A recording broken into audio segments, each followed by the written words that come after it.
And unfortunately, it looks like we're stuck in the cloud cover for our Tuesday. Going to be looking at a lot of that to wake up, and that's probably going to be sticking with us heading into this afternoon. We may see a few peaks here as you work your way well north of I-70. The rest of us, though, stuck in the middle 50s. May hit 60 up toward Macon, up toward Moberly.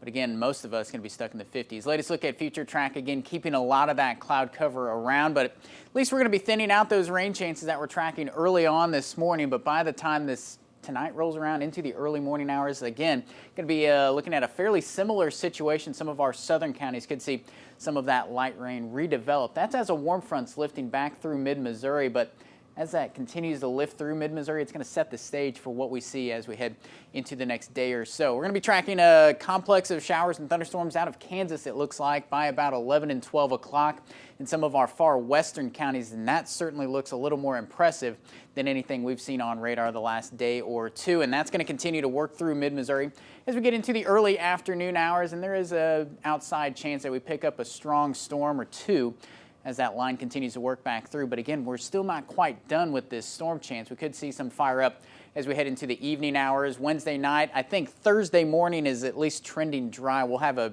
bit of a break between rounds of storms, but again, each of these rounds is going to be providing a little bit of a different threat as they work back through mid-Missouri. Looking at the latest from the Storm Prediction Center, those folks have us in that marginal threat category. Again, that's the lowest threat category, but it is one nonetheless, primarily for some large hail and some damaging straight line winds.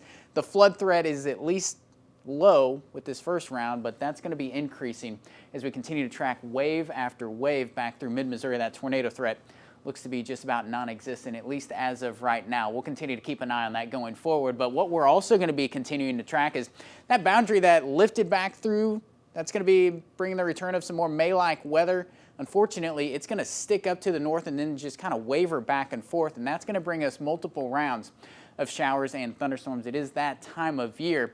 Heading into Thursday, again, that's round two, if you want to think about it that way. We've got another severe threat, and it looks like it may be a little bit easier to come by as we head into Thursday. Some more ingredients at play. One of those is going to be some instability, and that looks a little bit more impressive as we head into Thursday afternoon compared to Wednesday. But again, all of this is kind of dependent on how this evolves, and we're still working on some of those details here this morning. One detail we do know is there is eventually going to be quite a bit in the way of some moisture across mid-Missouri. Now, latest look at rain trackers, fairly unimpressive, but notice what's just to our southwest. I think what it's doing is kind of underestimating just how much rain we could be tracking across mid-Missouri. What we're thinking right now is anywhere from about 1 to 2 inches just about across the board. Some localized areas could be looking at about 3 inches, and that could certainly be enough to cause some problems, especially as we add all of that up all the way through this weekend.